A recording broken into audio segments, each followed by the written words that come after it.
Okay, so cool. We are here. Karen's may join us in a minute. Let us know, Karen. We can bring you on screen anytime. But I thought we could start things off by doing our usual intros to this movie before we talk a little bit about it. But maybe we'll go around. Let's start with Sarah this time. Tell us who you are and what your relationship is with the movie Network. I'm Sarah. I'm an English teacher. I'm married to Kyle, and I feel like Kyle doesn't remember this, but I feel like when Kyle and I first got married, we were going through the AFI Top 100 movies, and I feel like we watched this one, and I thought it was really boring. And I definitely feel like I understood it better now, like, because at the time, I think I was only 22, and I just thought it was boring.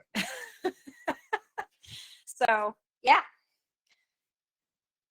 That's my memory, but I hadn't seen it since. So, and I didn't remember much other than that I was that was my impression of it. Yeah. When were you guys dating, for context? Would have been 97 we started.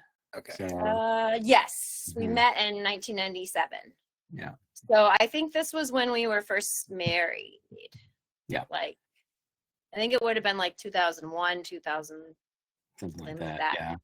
I'll echo your story too. I don't remember. I know I'm familiar with like, I'm mad as hell, I'm not going to take it anymore, the quote, and also how it was echoed in UHF, which of course I was gonna say. matters deeply to me personally.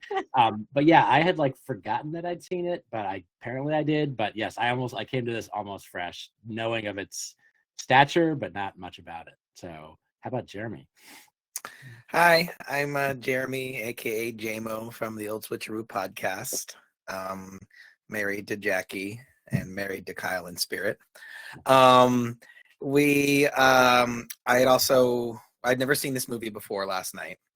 I had heard the line, "I'm mad as hell and I'm not going to take it anymore," but I never knew the context of it. And I guess being that it was parodied in UHF, that must be how I know.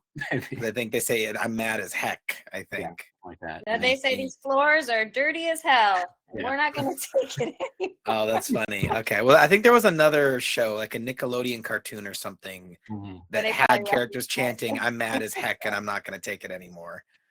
Nice.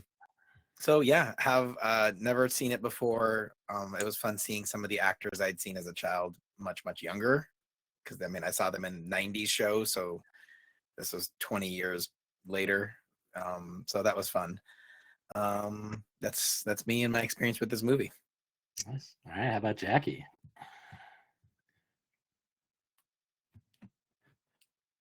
Hello, I'm Jackie, English teacher as well, and writer, and married to Jeremy.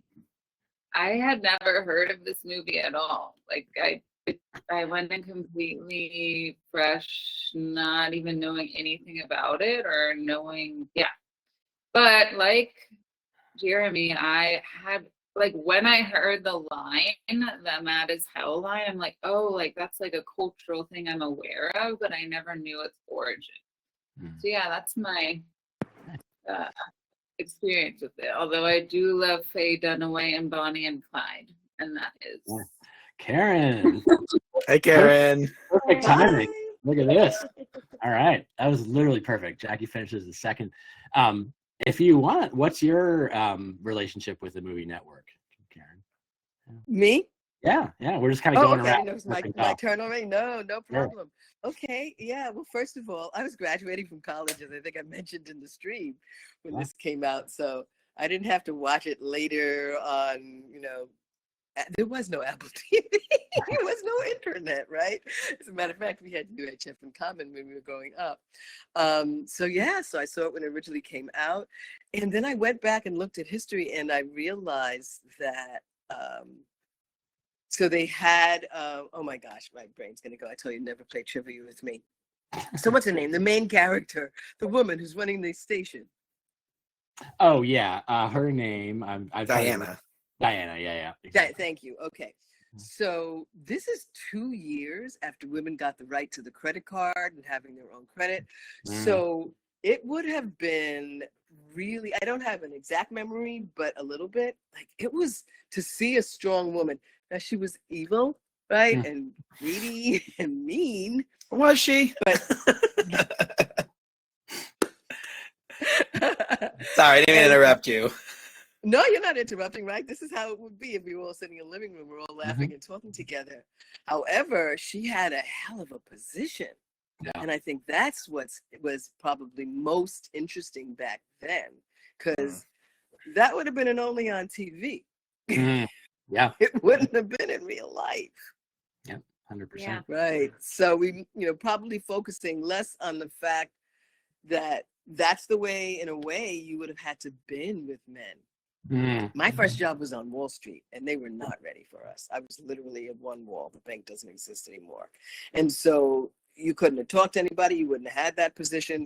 So that was like, wow, a woman with that much power. She could talk to somebody like that and not lose her job. So yeah, no, totally. That's a little bit more of my perspective. I love it. Cool. So we usually start with just a few kind of facts about the movie before we start kind of diving into talking about the plot. So a few facts we have. Obviously, this is that came out in 1976, a satirical black comedy directed by Sidney Lumet. I used to always think it was Sidney Lumet. It looks like it, but apparently it is Sidney Lumet. He did also did 12 Angry Men, Dog Day Afternoon, and randomly also The Wiz, which you would not expect, but he did, which is great. And it was written by Patty Chayefsky. It came, interestingly, I actually watched a documentary about this a few years ago. I forget, there actually may have been a show as well, but it came 2 years after the first on-screen suicide in real life in television history of a television news reporter, Christine Chubbuck, who was from Sarasota, Florida.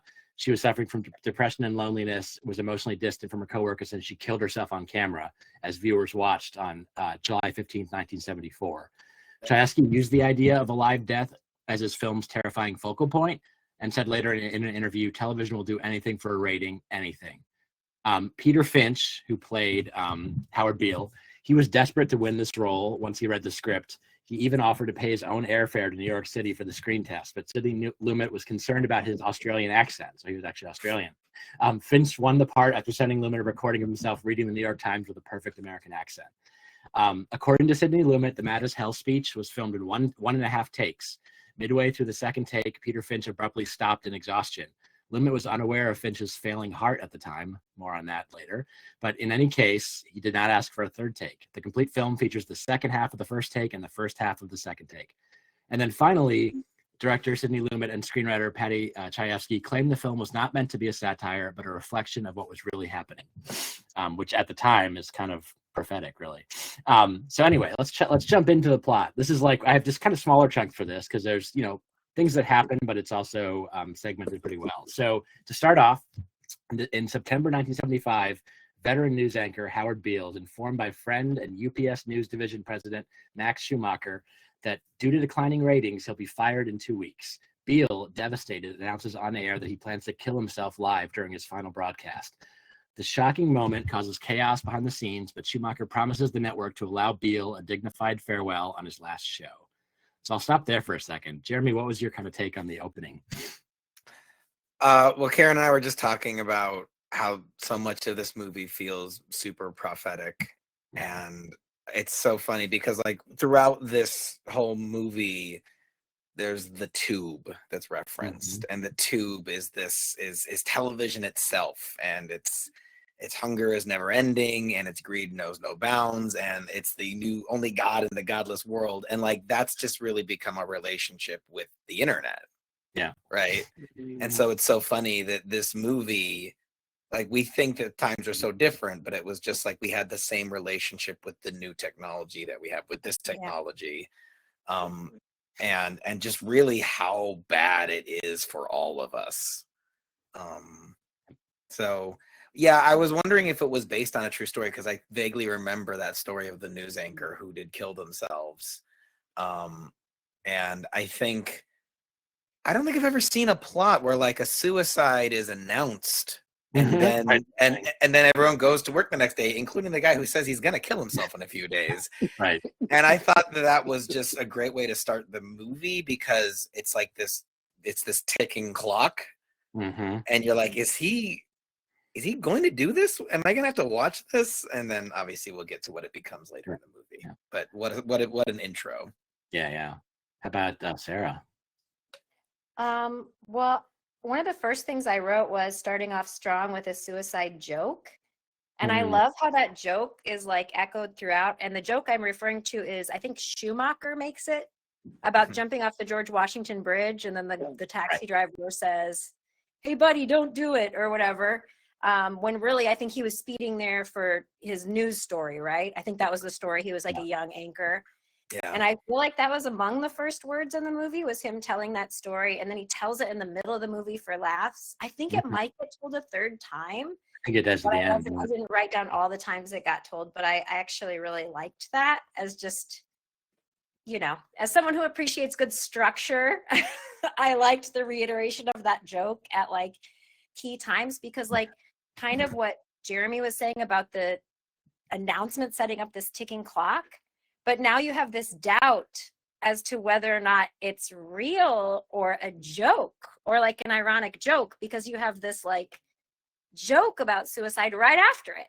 Right. So it even kind of reminded me of, kind of like you were comparing TV to the internet, like this thing with the internet about irony, about how you never know if somebody's serious or not, right? When they're sharing memes about suicide or whatever. It just reminded me of that. And also I thought it was interesting how the only one that noticed in the control room was an older woman, of course, was like, he just said he's going to kill himself. And then everyone else is ignoring him. Like the young girl's like flirting with the older men, and like everyone's just like doing their job, not even listening to him. And of course, it's like an older woman who's actually listening and is like, "Wait a minute, guys, did you just hear what he said?" Which I thought that was pitch perfect. And then I also thought it was perfect that everyone who called to complain about his announcement, they only complained about the foul language. Right. Which, like, that reminded me of like South Park. Remember, there's that line in the South Park movie where he says, remember what the MPA says? Like, horrific violence is okay as long as nobody says any naughty words. So it kind of reminded me of that. That little bit about American culture. And I think that's such an American thing, right? Like, we can watch all this horrific violence, but don't you say a swear word, And I was like, wow, that was even like going on in the 70s. That's what they complained about, not his suicide threat, his foul language. I'm like, Are you kidding? Yeah. But yeah. Cool. How about Karen? I don't know if did you just recently rewatch it? I don't know if you have any thoughts on Yeah, that. I did. And I actually didn't get all the way to the end. Sure. But yeah, so because I wanted to actually show up, Yeah, great. which just reminded us to watch it again. I had bought it when you first announced it. Oh, cool. So, okay, so part of what I find interesting is that there was no buildup to what became the actual sensational part that Sarah, because the names aren't here, so I think you're Sarah. So that was interesting. Like, it went straight to the hard part. And then it kind of makes you as a watcher say, is he going to kill himself at any point during the movie? So in a way, there's a suspense about that. Because now you're wondering, they keep bringing him on, and is it actually going to happen? And am I going to have to now watch this too? So there's a suspense of that. And just, it's nauseating, not just angering, but nauseating how they wanted to make money off the fact that, like, forget traumatizing everybody, or anybody watching this or it happening. And we're like, this will bring up ratings. It's like, but there's a chance he's going to kill himself. And they're like, they just were only worried about the ratings, and Jeremy, you were mentioning that. So that was, I think, the part that kept you, for me, kept me on edge, wondering, oh, right, I can't remember. Oh, right. So keep wondering if it was going to happen. But it is so, and it isn't even just television, or as you saying, Jeremy, the internet, the news. It's all about sensationalism. Yeah. And it's just, all they've done is add more ways of doing it. Now it's social media, but it's all about sensationalism. And what will catch attention, make money. The humane or human part of it doesn't exist. I do think, though, it's interesting because the movie mentions a couple of times that, like, stations that are trying to tell the news straightforward, unbiased, not sensationalist, they don't get watched.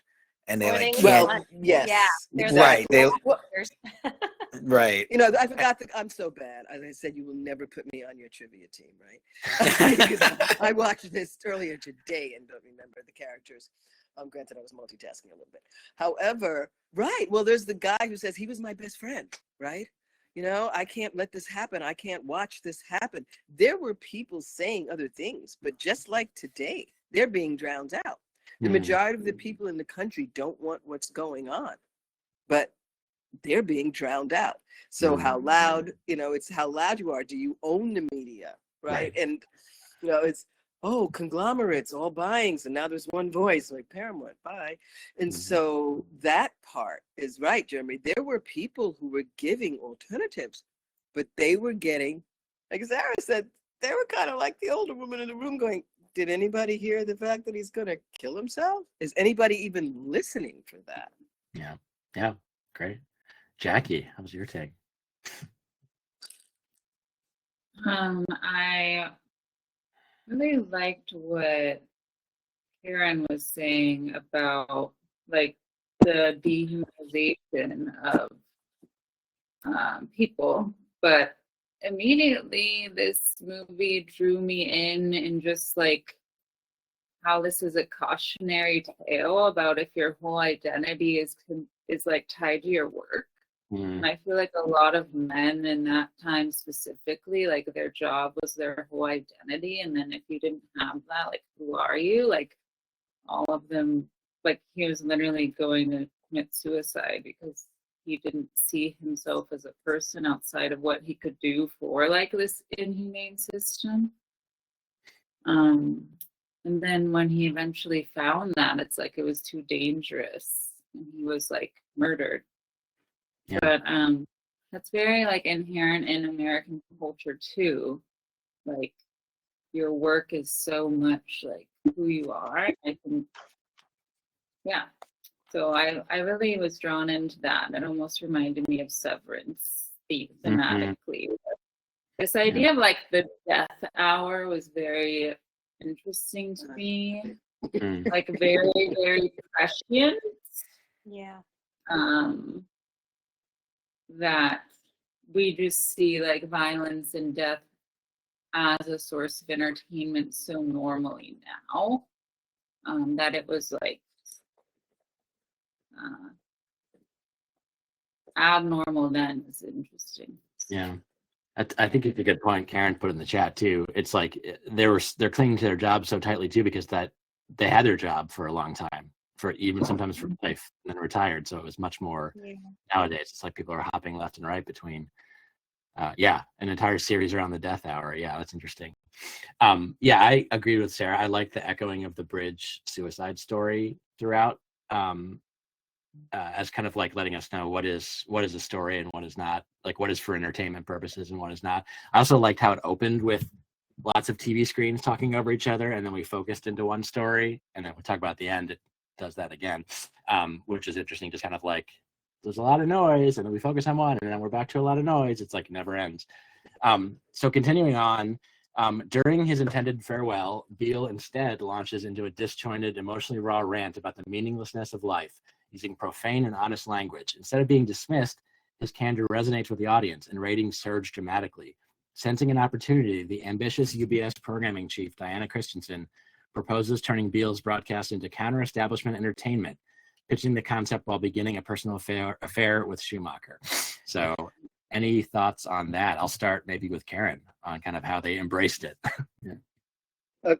Okay, so I'm not sure I understood everything you were just telling me. So which part was this again? Yeah, this is just basically after he goes back on the air to apologize and then leans into it. Okay. And then the network's like, hey, this got good ratings. That kind of segment. Yeah, I know.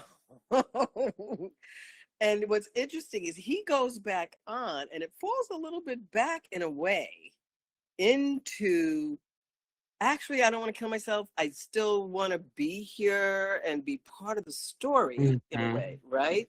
And the fact that he's just saying life is shit and everybody believes it, so he's not going to voice America.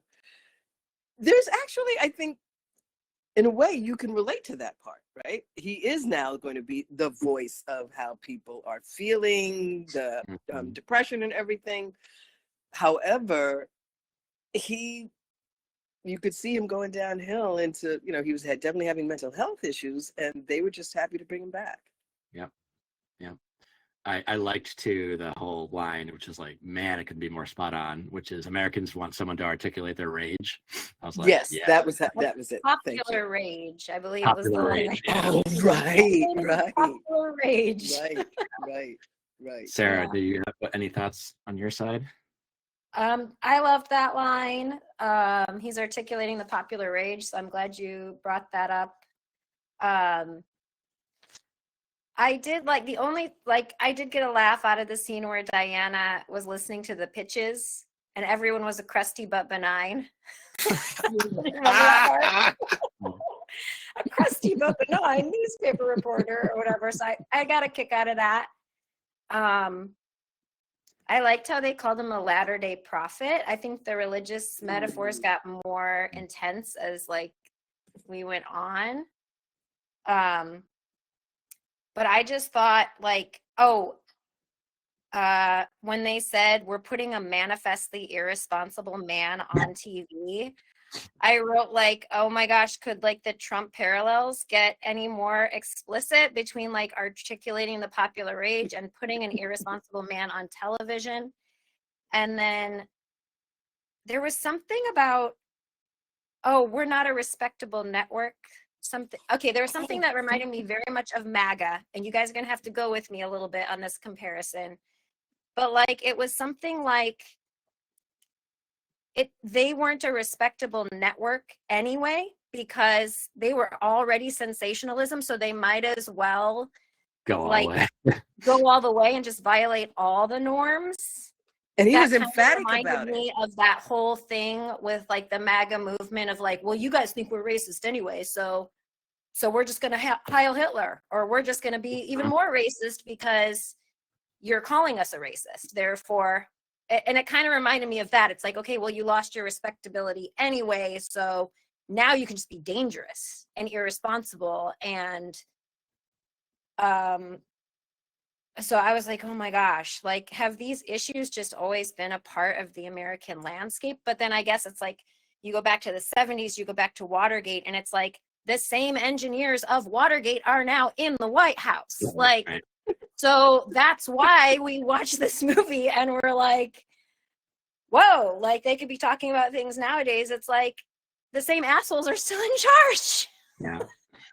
Quick question, Jackie. Yeah. So the whole, he said it almost to me with pride. So as much as MAGA is well, yeah, you called us that, so we might as well be that. I thought there was almost an element of pride when he said he was in they were a tacky, trashy station. It's yeah, that's what gets the ratings, and we're great at it. Right, and we're getting not them. just you said it, we might as well be it. I thought it was a combination. I'm not sure if you felt heard that. So, I think the moment I was talking about was when they were deciding whether or not to keep putting Howard on the air. There was a discussion. But I heard it as him almost with pride. But we're already a trashy station. It wasn't just a fact. I don't know. I thought I heard almost pride in his voice. Yeah. No, yeah. How about Jackie? What's your take on this part?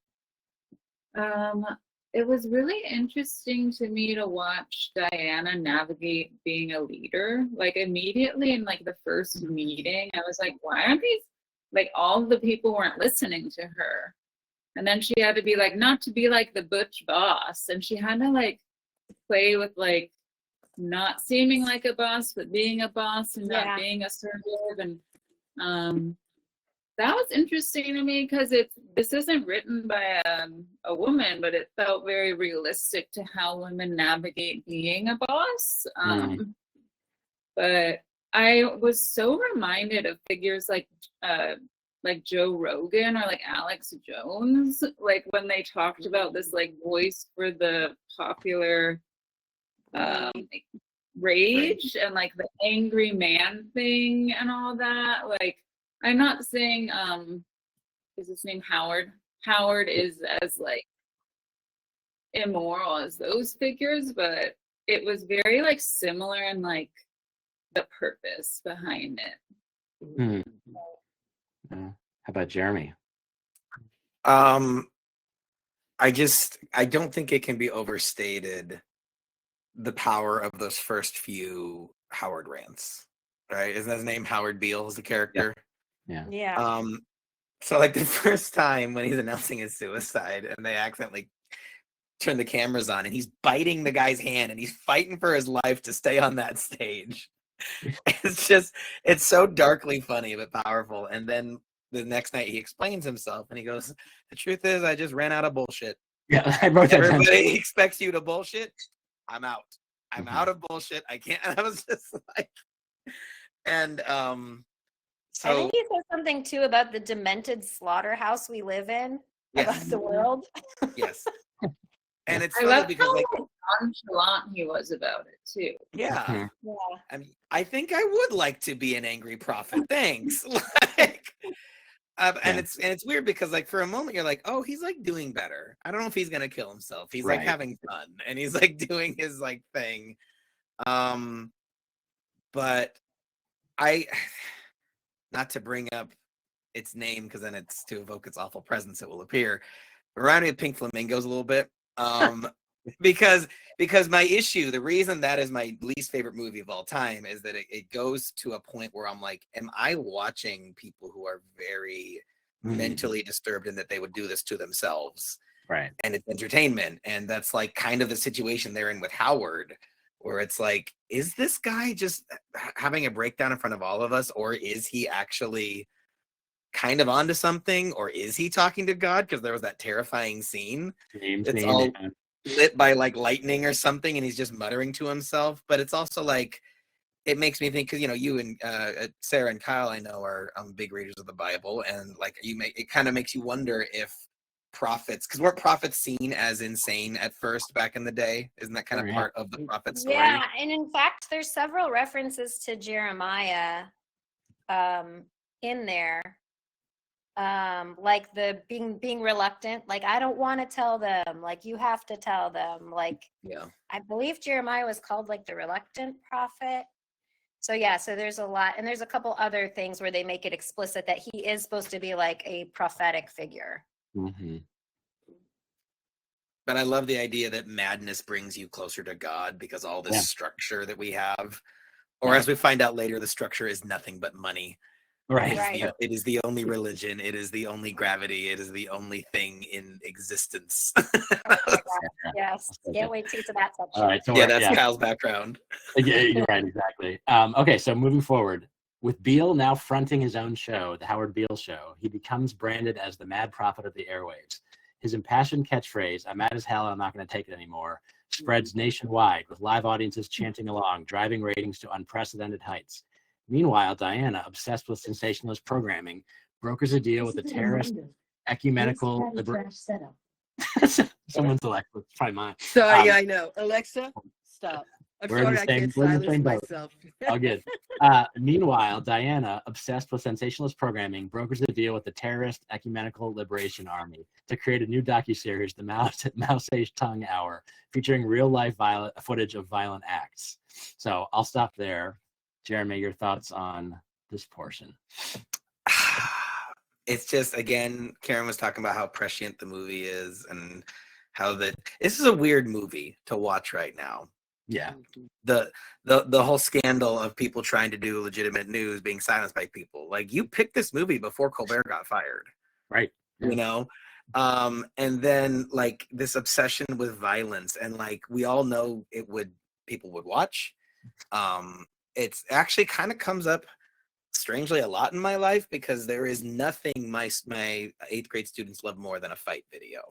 That is, when you have a new fight video, that is the hottest ticket in town and everybody wants to see it. And I tell them they're gross and they get mad. And I'm like, you're watching someone be hurt and humiliated and you're taking joy in this. You're being really gross right now. And they get all defensive and they go, what's this? Like, and it's interesting because like on some level they're getting mad I'm judging them because they think it's human nature, and maybe it is, and I'm being too high and mighty about it. But just the whole she wants to have a terrorist show.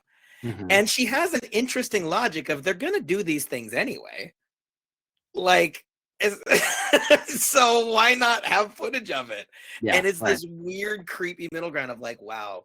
So the thing I like the most about Diana, not to hit too many points at once, but like all of her ideas for content, even the ones she's making up as she's having really detached sex, they're all really good ideas. And like, you're like, okay, she's actually great at this. And that's like, I don't know. Yeah. I love that part of her character. How good at programming ideas she was. Yeah.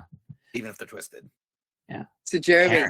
Yeah, go ahead. Well, I think it's interesting. I'm gonna before I get back to what I was gonna say, in addition, it's interesting that last thing you said, Jeremy, about how she's great at the ideas. Isn't that in a way Trump's strength? He knows how to read the dysfunction and the dystopia. Yeah. That's, and so it's like, oh, you're good, but I don't know if that's good, right? I wish you weren't. Yeah, exactly. Right, you're good at this, but maybe that's not good. And of course, as a woman of color, I didn't like the fact that the mousy tongue hour was going to be this Black person with a big afro was going to be the horrible person. I did like that whoever wrote it had that person say, wait a minute, do I really want to do this? And then, of course, had to go back and speak to the people. So that, of course, that in a personal way, I wasn't crazy about, oh, thank you for visualizing the person who's going to be the most violent. To others, not just Howard was not, that was violence but he was going to commit it to himself. And what he actually ended up doing had people yelling out of their windows. However, so that bothered me a little bit. Yeah, totally. How about Sarah? Well, it's interesting. I thought this movie too had a lot to say about men and work, but I thought it was really interesting that when you mentioned like her like having the detached sex while she's like coming up with these ideas. I thought it was interesting that she was kind of portrayed as the only woman in love with her job in this movie. All the men are able to be in love with their job and still be kind of normal people. She's almost like this machine who can't do anything else but work, which I just thought that was really interesting. And I thought it portrayed, kind of to go back to what you were saying, Karen, earlier about like women in the workplace and how this was such an unusual role for them. I almost feel like it kind of shows like a little fear, like as if like a woman in charge is not a real woman in some way. She's like this weird machine thing that isn't really fully human. I don't know. That's just kind of. Yeah. Well, she even called herself. Like she even said, like, I'm not good at anything. I'm a terrible lay. But I am good at the job, right? So she even, it was interesting. Yeah, I just thought that was kind of interesting. Yeah. We didn't get to the wife part, right? We're still not yet. Almost there. Yeah. Okay. Cool. That's it how for that. How about Jackie? Any thoughts on this? I thought it was interesting. Jeremy was talking about his students because this film makes a point of like the generational loss of empathy. And we see that with our students of like, oh, like, are you more desensitized than I was? And then I forgot the other older dude that has sex with Diana. He says that to Diana, just for like being in the television world. I think that's true. I think like there are studies that show a decrease in empathy. I was just immediately interested in this idea of like, okay, this man's having like, I thought he was genuinely having like a psychotic episode, but I think that when people have psychotic episodes, you can get close to like the truth. But just how quickly they were wanting to like use that for profit is just very interesting, and how that theme was developed. But I also had to immediately think of like, oh, like this would never happen if it was a woman.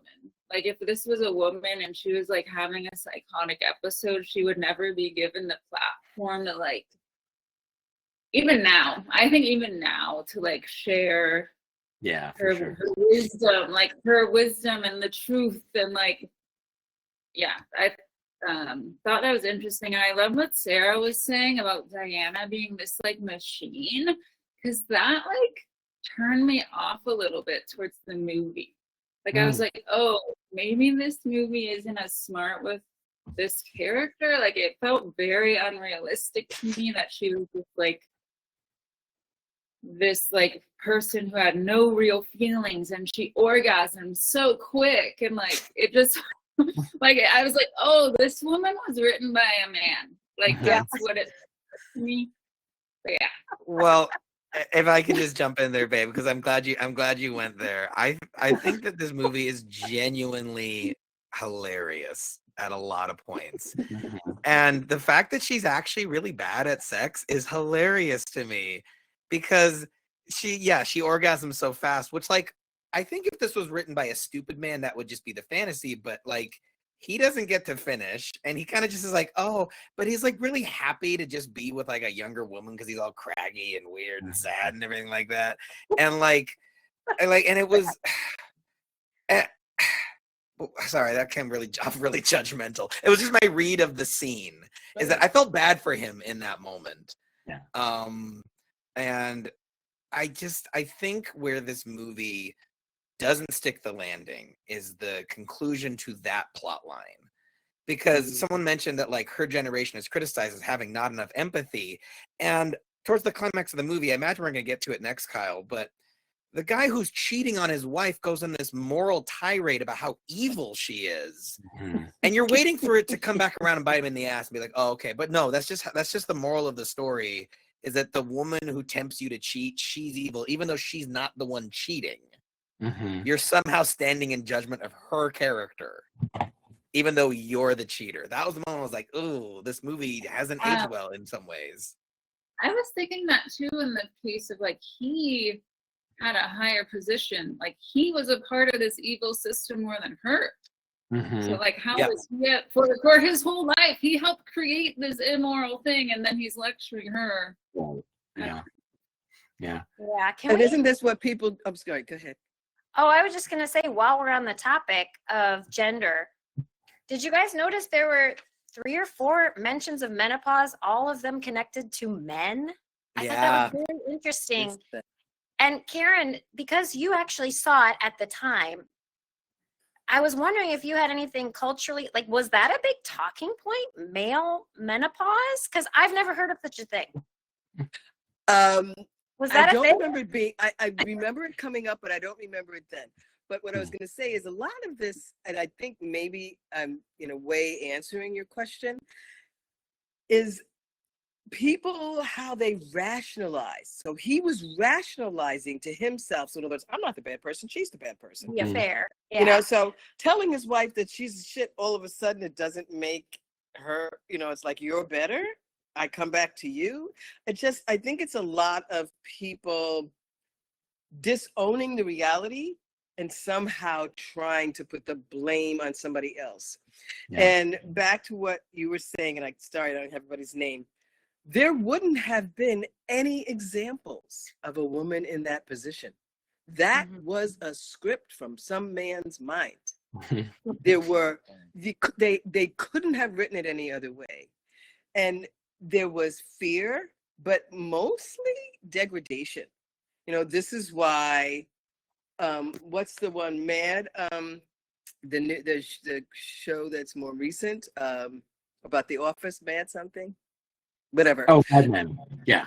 Mad Men. Thank you. Right, which was supposed to be about the advertising, but drinking, you know, grabbing women's butts. You know, all of this was supposed to be okay, right? If you're going to let women in, this is how we're going to treat them. We don't have to treat them with any respect or their position, even if they're above me, which didn't happen right away.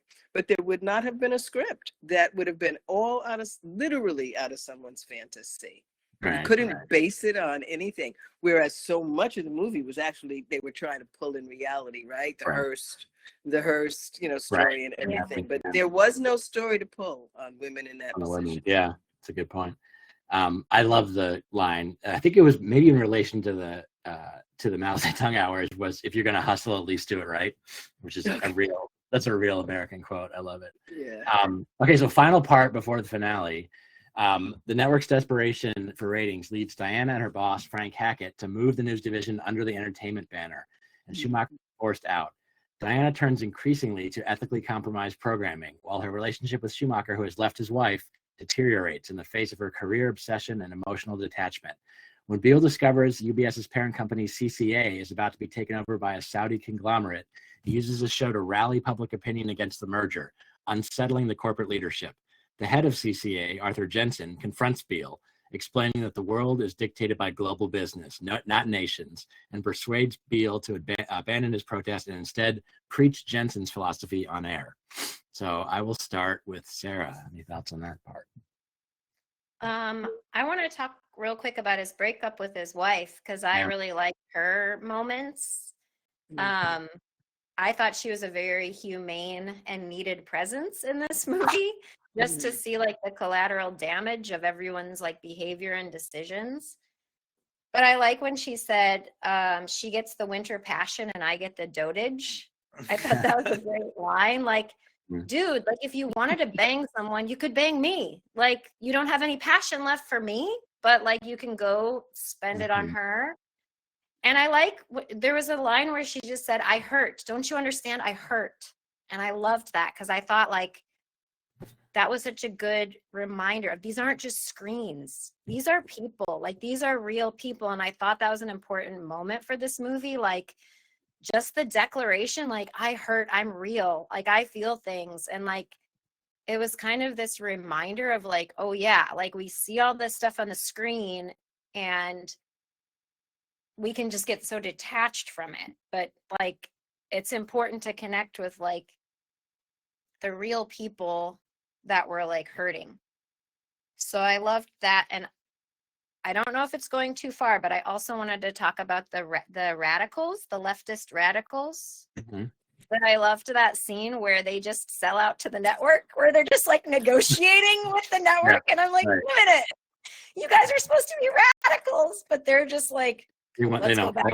They shoots the ceiling and they're like, let's go back to page 50 on the network deal. I was like, that was good for like a laugh, but also like really real and sad. Yeah. How about Jackie?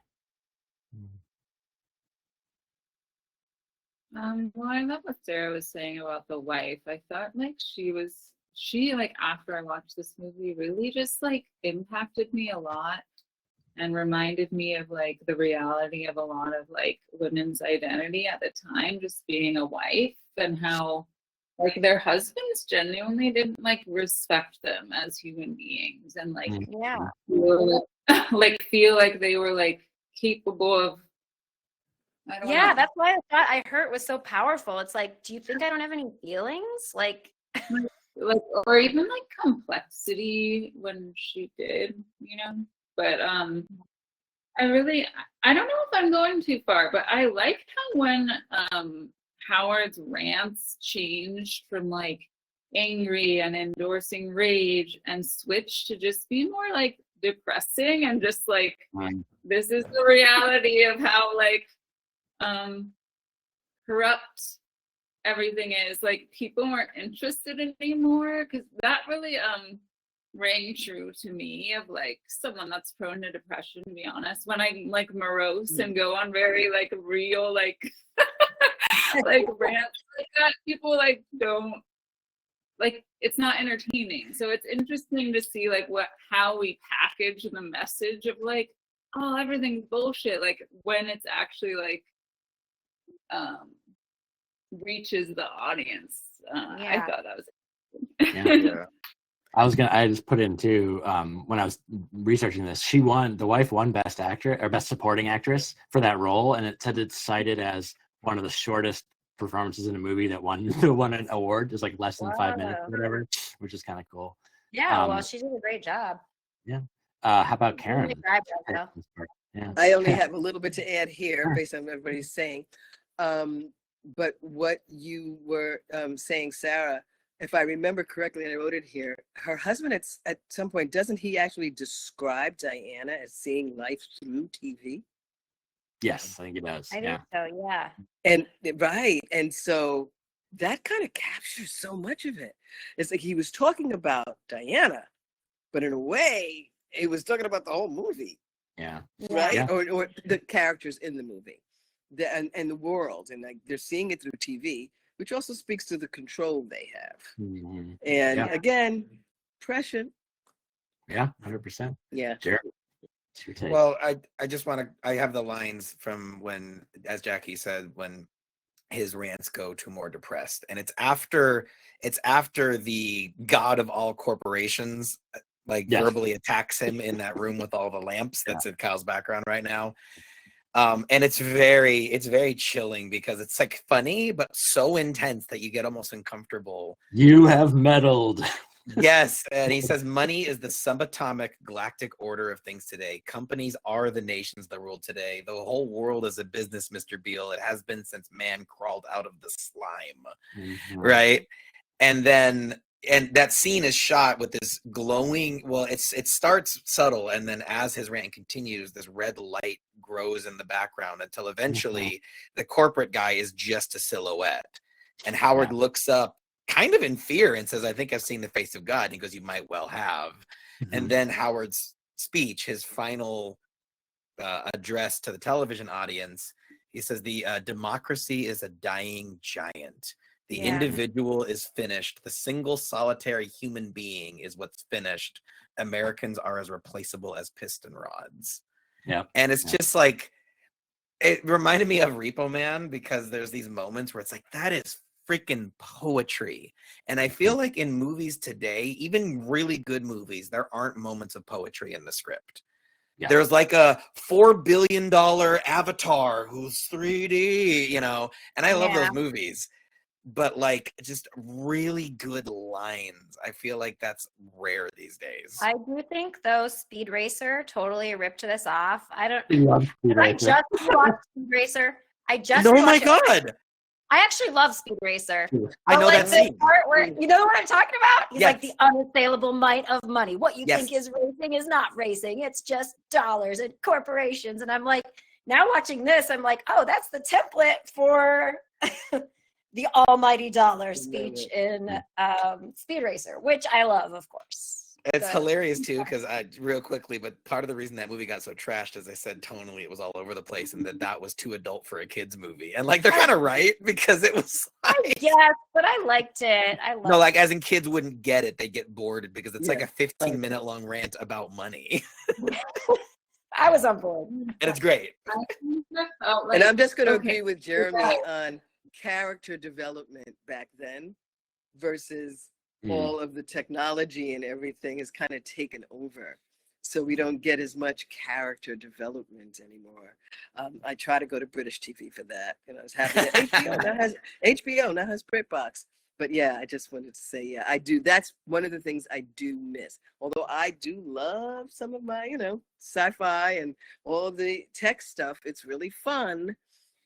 But we don't have as much alternative for true character development. How someone could, I don't even know if anyone could win an award for such a short part anymore. Right. Babe, you didn't like those monologues? You folks are touching, the fact that it touched you was maybe what they were even looking for an award. I don't even know if they're looking for that anymore in awards.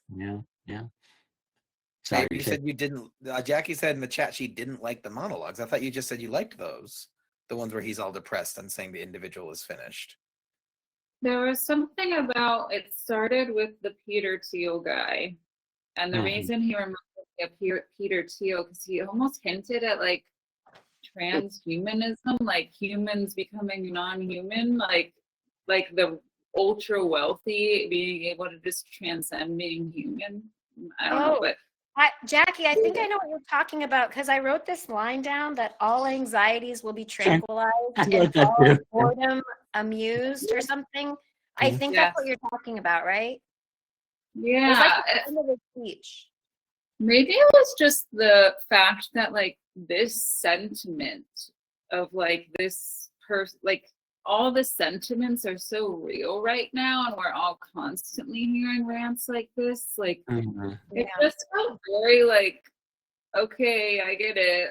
Like it felt like very like heavy-handed, like these rants and these monologues, they seem to like lack nuance to me. And like it almost felt like a pretentious art bro wrote it and was like, oh yeah, everything's bullshit and corporations run everything. And, and like like it made me look up who wrote it, and I saw like anyway. I don't know, but maybe it's just because things have escalated so much now that our discussions about what they were talking about have become very much more nuanced now. Yeah. Totally. For sure. I forget, did you already go on this part, Sarah? No. Huh? Yeah, I did. You I did. did, okay. Yeah, my only, to echo Karen's thing earlier about how they had to have the black woman be the like unhinged figure in this, which was, they also had they had some Arab conversations about the Arabs and the Saudis in this, which were also didn't age well. And apparently there's some guy, I'll share the link if I can after this, but there's like a guy who went after them specifically for that, for like, hey, why is it got to be Arabs, which is interesting for that part. I forget which part this was said in, but I wrote down, "I'm a man without a corporation." Like he'd lost all ability, which was a great line too. I remember that. Yeah, and then the other one too. Like it's also like, I know it's like it's definitely probably more Jeremiah, but the two scenes, one the sort of like dream or vision, and then one again here where he's like asks why me when asked to do it, almost reminded me of like Garden of the Gethsemane, where like Jesus doesn't want it. Why does it have to be me? Do I have to take this cup? It happened twice though. Once at the beginning where he was going to be a prophet, and twice when like he was like becoming baptized into business. Essentially, that was his second awakening, right? Which is interesting. Yeah, and I think the first time we see it, he's telling the story, so you don't know if he's a reliable narrator or not. But the second time, when he's being initiated to business, we see that it's real. Like the voice is real. At least that's how I interpreted it. Yeah, totally. Which I thought was interesting. Okay, so final part here. The audiences find Beale's new corporate aligned messages dreary, causing ratings to plummet. Refusing to simply sack Beale, Diana Hackett and network executives hatch a plan to guarantee ratings. The Howard Beale show. They hire the ELA to assassinate Beale live on television. The shocking murderer closes the Howard Beale show and launches the second season of the Mao Zedong show. The film ends with a voiceover declaring, "This was the story of Howard Beale, the first known instance of a man who was killed because he had lousy ratings." So how about Karen? Start with you. What was your take on the And unfortunately, I didn't see that. time? Sure. Yeah, so I'm just gonna listen to everybody else, and I'll go last because then I'm gonna have to recall. I'm gonna have to do recall versus what I just saw. Perfect. All right, let's and start next with. time, I'm gonna be like Sarah, taking notes. There you go. How about let's start with Sarah. What's your take? I don't really have too much on the ending. There was a line where he and Diana are breaking up. It's Schumacher that has the relationship with her, right? Schumacher and Diana are breaking up, and she's kind of like not looking at him, not seeing him as human again. And then he says like, "I live here." And I don't remember the exact context, but it reminded me of the "I hurt" line that his wife was trying to get through to him by being like, "I hurt. Don't you understand? I hurt." And then he just looks at her and he's like, "I live here." Like, and it just reminded me, I felt like it was sort of karma because it reminded me of the scene with his wife, but I just liked that because it was sort of like an echo, and like he kind of deserved it, but then also like you kind of feel bad for him, because Diana's treating him, not like a real person really. And then I wrote third to fourth mention of male menopause. So there was a male menopause something in that final scene. But yeah, that's about He it. says, "I don't want your menopausal decay and death." Yeah. Jeremy, what else you got? Yes. So this is the part, like I said, that where the movie loses me is just he lectures her, and then the movie is never meant to imply that that's kind of absurd because he's the one who cheated on his wife to get himself into this affair. Like, I don't feel bad for him. I don't feel bad for I him. don't think she's her, though. I don't think it's about her. She's television incarnate. Somebody says that. Mm-hmm. Yeah, but like Jackie said, though, they're the ones who made television that way. No, I know, I agree, but I'm just saying, I think the setup of the movie is she's supposed to be TV. So the lines he's saying to her, I feel like you're supposed to think he's talking to the television, right? Oh, like, okay. She's the two. Yeah, like. Okay. I don't know if does that make sense? No, it does. It does. Like, yeah, it's almost, she's almost like a symbol for him. Well, I think he calls her television incarnate in that scene. So that's what made me think that. Like, he's kind of treating her like the television. Like, you ruin everything. You just chew everything up and spit it out in service of ratings, type of a thing. Yeah. The line is, there's nothing left in you I can live with. You're one of Howard's humanoids, television incarnate. You're incapable of empathy. Yeah. The daily business of life is a corrupt comedy. Your madness, Diana. Everything you touch dies with you, but not me. And like, that's why I thought it was like he's talking to media, not her really. I get it. I think it's sort of darkly funny that as the movie audience, we kind of get tired of Howard's rants by the end. Like, we sort of, I don't know if you guys felt that way, but it lost its shtick. It became less interesting every time he did it, which is funny because that's the movie. I think the movie is deliberately making us sort of the audience desensitized. Novelty. And that's what the whole plot is about. Is that, like, you can tell us this guy's going to be shot, and we're like, it's not sensational enough or something, or boring or whatever. I thought it was an interesting decision. Are we at the end now? Can I go to the end? Yeah. That they decide to kill Howard because the boss won't let him go, but he's not good for ratings, so kill him. And we don't get to hear his last rant. You can see he has one. He's got one in the chamber, and they just shoot him before he gets to say anything. And I don't know, the movie ends and his murder is spliced with real television ads. There's like the cereal commercial, oh, he likes it, like he likes it thing. And it's so effective because it feels disgusting. And just really drives the point home. But then when the movie credits rolling, I told Jackie this movie feels simultaneously too long and unfinished. Like, I kind of wanted to know what happened with the network after he was killed. Like a little epilogue. I kind of wanted it. I don't know if you guys felt the same way. Great point. Okay, so go for it. Oh no, you can go. I can go after you. Oh no, go ahead. Yeah, we're just going around. So I was going to say that two things. Both memory and responding to, I think, some great feedback. Like, I'll go backwards to Jeremy about the desensitized, right? Again, that's what we're still doing, right? I mean, part of what happens with Trump is, I'm sure everybody's heard this, is like, well, one person who's ethical does something wrong and we trash them. Mm-hmm. This guy talks about shooting somebody on Fifth Avenue and people would laugh, or just keep moving past it. So the whole desensitization, again, was prescient. And going back to the whole Arabs thing, not just on the social racial part, but it was, to me, it's like there were two stories. One is, it was the Arab who was the killer, but in a way, did they kind of kill two birds with one stone? Because that's also who was threatening to buy this station. So now, are they going to make the Arabs look bad, not only as murderers, but then maybe the deal won't go through? I'm just wondering how many layers they were doing with that. And again, it still happens. Still happens. Yeah. How about Jackie?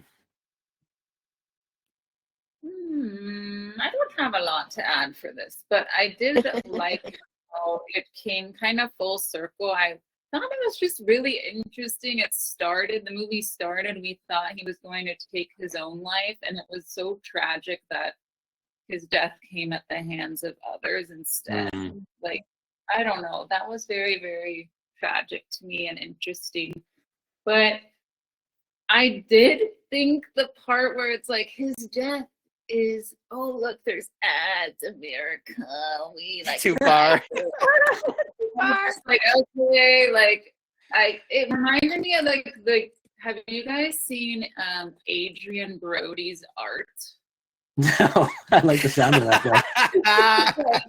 It's like edgy art where it's like McDonald's and then it's like, oh, but also like some dark thing. Like, you know, like that juxtaposition is just very heavy-handed now. But like, I have to keep thinking like this might have been like at the time, like this inspired these people. But to me now, it just felt very like cliche almost. Yeah, it is hard to come back to it. Yeah. I did like to, like, setting aside like, oh, it's just mixed in with that, which is true. I did like the whole like framing of it at the beginning where it's like we zoom in and now we zoom back out and his whole thing was useless, on to the next thing. You know what I mean? Like it's just a never-ending sea of things to jump to. I don't even, we'll share that afterwards. You're gonna have to share the Adrian Brody art, Jeremy, in the panel. So finally, best and worst parts. So what do you think was your favorite part of the movie and what do you think was the worst part? How about Jeremy? Anything to start? Yeah, my worst part is I guess it's the scene where he's lecturing Diana about how evil she truly is. Because that was the part of the movie that I just think just truly thoroughly didn't age well. Like the black characters being the Revolutionary Front. I was texting Karen in the chat. I thought the one who introduced Diana to the revolutionaries felt like kind of a dynamic character, and especially at the end when she's becoming the new Diana and she's getting frustrated with the negotiations and she's clearly the smartest person in the room. And there was like I like the fun parallel. And I love the scene where they meet and they both like introduce themselves to each other. But I just felt like this movie, for as clever as it is, I don't think it saw the irony, and I don't think that the character who was cheating, I don't know. Maybe I'm asking too much of the movie, but that's the moment that kind of the movie lost me a little bit, I guess. And best part, there's so many lines where you're just like, whoa, like this is really well written. And it felt kind of like poetry. So I guess any of Howard's rants, or the beginning rants, like I said, they lost their novelty. Yeah. But Howard's early rants are the best parts. Yeah. How about Sarah? Yeah, same best part for me. The early Howard rants, I think, were the best part. And just even because if I had watched it at the time, it probably would have come across a little different to me. I probably could have been like, oh, it's so cool how he's like saying the truth and like calling out this bullshit. But like all I could think now was about Trump, about MAGA, about how they purport to tell the truth, but all they're doing is raging. And like even like the whole thing, like, you've got to get mad. First, you've got to get mad. We can fix all these problems, but first you got to get mad. Well, that's actually not how it works, right? You have to have a solution to fix problems. You don't fix them by getting mad. And I thought, well, that's the whole MAGA movement in a nutshell, right? We're just going to get mad because there's a boy in the girls' restroom, right? We're not going to actually come with any societal solutions, right? We're just going to be mad about things. It's like, hey, if you really care about that, you could come up with a new way to do bathrooms. Like, I mean, there's a lot of great ways we could do bathrooms in this country, but you don't want to put the money for those, right? You just want to be mad. So like that, I like that. Like I related to that. I think the biggest drawback of this movie is it's not very fun. It is like, for a quote unquote comedy, I got very few actual laughs out of it. This movie's kind of joyless.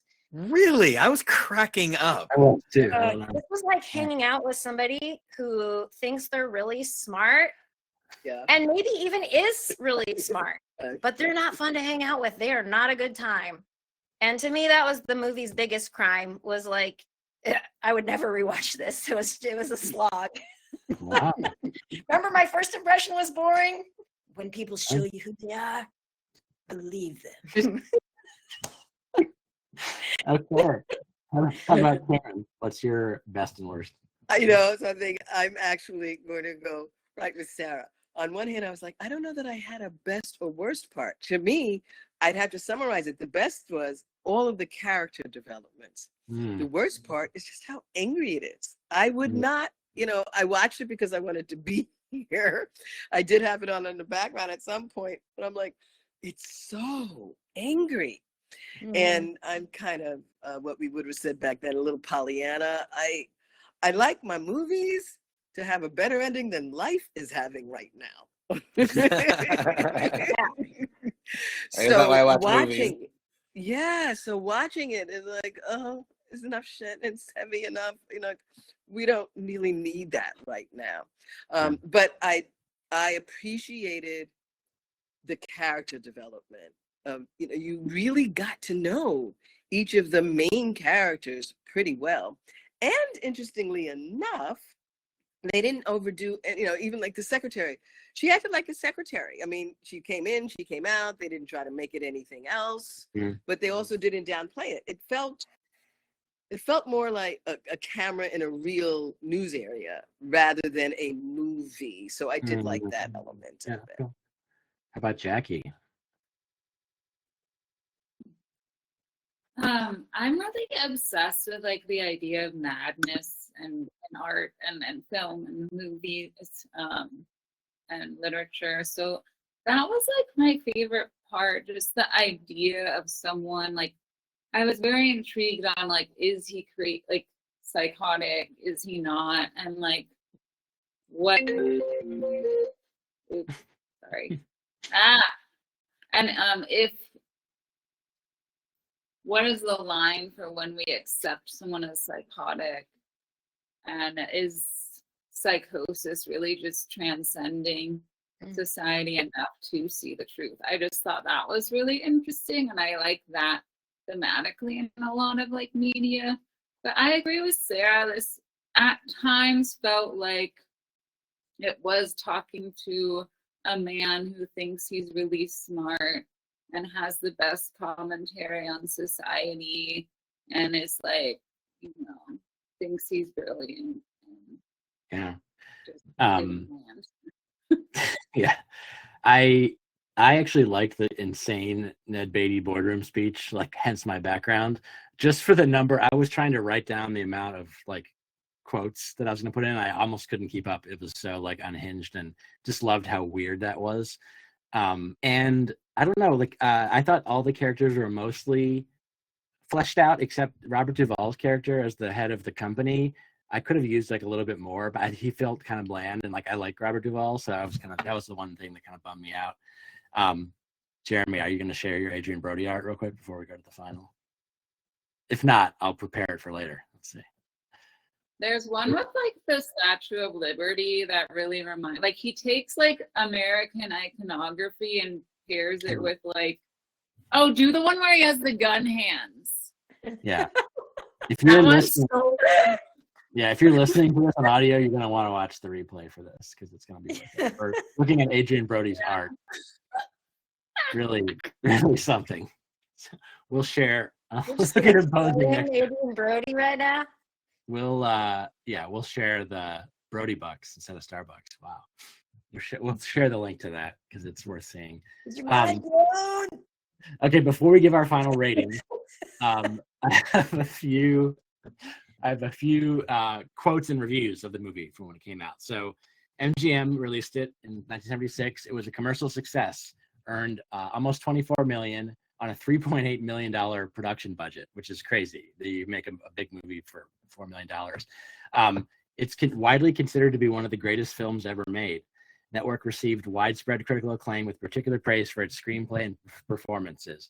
In 2005, the Writers Guild of America voted Chayefsky's screenplay one of the 10 greatest in history. Vincent Canby of the New York Times called it outrageous, brilliant, cruelly funny, a topical American comedy that confirms Paddy Chayefsky's position as a major new American satirist. Gene Siskel of the Chicago Tribune gave Network 4 stars out of 4, calling it a very funny movie that takes an easy target and giddily beats it to death. In a review written after Network received its Oscars, Roger Ebert called it supremely well-acted, intelligent film that tries for too much, attacks not only television, but also most of the other ills of the 1970s. Though what it does accomplish is done so well and seen so sharply, it's presented so unforgivingly that network will outlive a lot of tidier movies. Less positive reviews. Pauline Kael from the New York Times this is for Jackie, criticized the film's abundance of long, preachy speeches.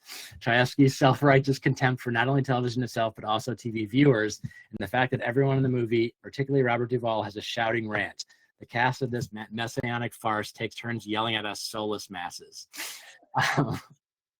Rotten Tomatoes, though, the Rotten Tomatoes score as of today sits at 91%, which is great. The site's consensus states, driven by populist fury and elevated by strong direction, powerful acting, and an intelligent script, network's searing satire of ratings-driven news remains sadly more relevant than ever 4 decades later. This is a great final one, too. Roger Ebert added the film to his great movies list and said it was like prophecy. When Chayefsky created Howard Beale, could he have imagined Jerry Springer, Howard Stern, and the World Wrestling Federation? And he wrote that, I'm sure, before the 2016 election as well.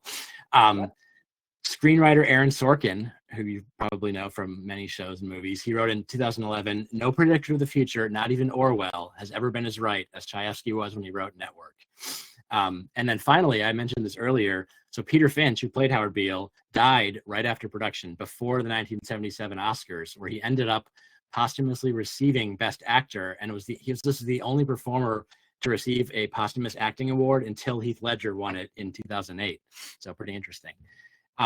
So Jeremy, for Karen especially too, you outline the Strauss scale for us for rating. I think you're muted. Okay, I just discovered the unmute. I could have done it when my got it. Better? Talking. So yes. Now, what's the rating again? How do Strauss scale, born during the pandemic for Zoom movie nights with my family. A 5 means you regret watching it. Sorry, a 5 means you don't regret watching it. Anything below a 5, you regret watching it, and then just follow your heart from there. Up to 10. Up to 10. Okay. Yeah. So here's the thing. It's hard for me to separate the actual movie from this experience, because I have to tell you, I will be doing this again. This was really fun. Great to hear. I enjoyed everybody. And Kyle, you are so prepared. You bring so much more to it. So, I love it. Just the way you moderated the whole thing. Jeremy's filing mighty bugs in the chat. So okay. Don't you want me to? No, isn't that part of this? I do. We'll pretend it didn't happen. Every time I say something, he gets pissed. Anyway, I love your praise. It captures the life so well. I think it's worth watching, but watching it now, it's painful. So I'd have to give it more like a 3. Would I really want to watch it again? It's just painful to watch. Okay, fair. Okay. But I think it's one of those don't look away. So that's why I'll give it a 3 rather than something lower. Right. How about, let's go back to Jeremy since you kicked it off. What's your take? I think I'm gonna land on like an 8. I'm really surprised to hear Karen go so low, because I felt like you talked about a lot of things that were good about the movie, but I get that like this is almost not the time to enjoy this movie because it's painfully like prescient, but that always makes me love a movie more. I think movies that have important messages are really important. And yeah, so I think it was like a 7 that gets the bonus point of cultural importance. Even if it's not always sending the best message, it inspires really good conversation. And that's my favorite type of movie. So I'm gonna go. Jeremy, it's PTSD for me. Right. No, I get it, and right? it's highly possible that my background and my upbringing colors my appreciation. Oh, and I'm for the not movie. disagreeing with you. I'm actually trying to compliment what you said. Exactly. Yeah. It's the watching it now that I'm rating it. Back then, with a woman in charge, totally different perspective. Yeah, 100%. Yeah, but now I'm trying to just get through each day going, didn't we solve this shit back then? Yeah. Why are we here again? Yeah. How about Jackie? The devils are here. Yeah. I was gonna go on like a 7, a 6 or 7. I'm kind of stuck in between just because of like this discussion we've been having of like I think for the time, it was probably really like important and revolutionary and like interesting. But just watching it now, it was like Kyle said in the review, it felt so self-righteous to me at times. But Jeremy doesn't allow half scores. The Strauss family does not allow half scores, and there's no backsies. So whatever you decide, you cannot change your mind later. I want to go a 7. Nice. All right. How about Sarah? Well, just so that you know that I didn't copy Jackie, I wrote this before Yeah, 6 or 7. -7, and I was trying to decide between a 6 and a 7, and I heard Jeremy say I give it the bonus point for like cultural relevance, and so I was like, I'm going to do the same thing. I'm going to say it goes above a 6 because it was very interesting watching it right now. I think for different reasons, honestly, I enjoyed the rants. So my reasoning is a little different than Jackie's. I love a good rant. My thing was it was just not that fun. I wouldn't want to rewatch it. It just, I like my satire more fun. So yeah, like I prefer an Idiocracy. I'd watch Idiocracy every day of the week. Yeah. Cool. I think I also land with Jeremy like on an 8. Like I definitely there's some preachy stuff that doesn't hold up as well, but some of the lines I think are so good that it boosts me over to it, and just the general kind of prophetic vibes that they've done with TV, especially like corporate owned TV, and where that would unravel, where that would lead to. But yeah, I agree with Jeremy too. He had mentioned Parasite being a movie you wouldn't want to rewatch. I would rewatch this, but not that often. Like to the rewatchability point, it's definitely not higher. But yeah, Parasite's a great example too. Like I'm not sure I'd ever watch it, but it was great the first time. Okay, so thank you guys for coming. We usually end this with a where can we find you elsewhere vibes. If you think Karen will come back to you. If you have anything like a site or anything you'd want to plug, let us know. We can send you there. But I'll start. Sarah never has anything to plug, but I'll call her anyway. Anything to plug this time? Nope. Nothing. All right. How about Jackie? I don't really have anything. All right. Oh yeah, because you're taking a break.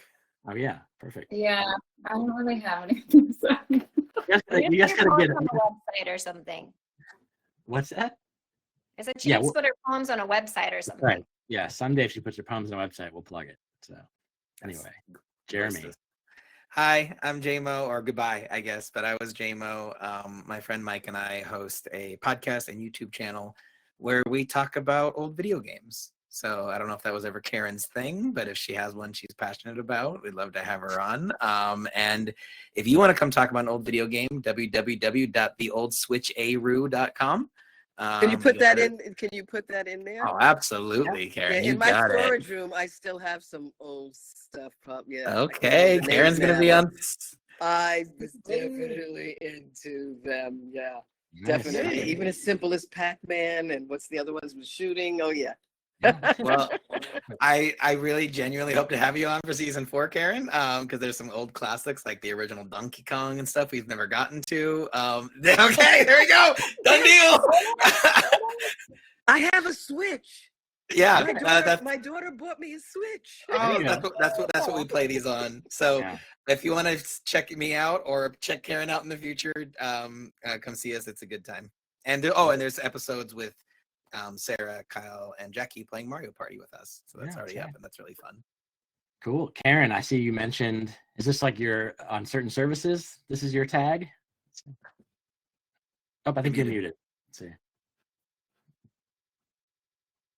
Oh, still muted. I'm muted here, yeah. Can she hear us saying you're muted? I don't know. Yeah, I think she heard. Okay. Okay, we lost Karen's audio. All right, yeah, we'll give her a second here. Until, yes, definitely watch Idiocracy for sure. Until then, I plug it last time. We'll see if Karen comes back.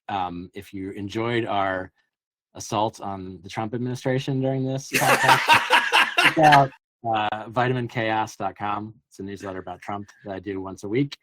Not about Trump, about his shenanigans on a given week, but check that out. And then Karen, I don't know if you're back. If not, we will wave goodbye to you. I don't know what's going on. Yeah, she's thinking about it. While Karen's trying to get the audio fixed, I will say, do not get Kyle's newsletter sent to your work email. Yeah. There are some explicit titles that I did not love seeing pop up on my teacher computer at work. So make it your personal email, everybody. That's right. Cool. I don't know, Karen. I don't know if you're silenced for now, but we really appreciate you being on here, and we'll get the replay up. Thank you for coming, and we'll let everyone know too what the next movie is pretty soon, so you can join us. So thanks everybody for coming. This was great. Talk to y'all later. Thanks, everyone. Bye. Bye.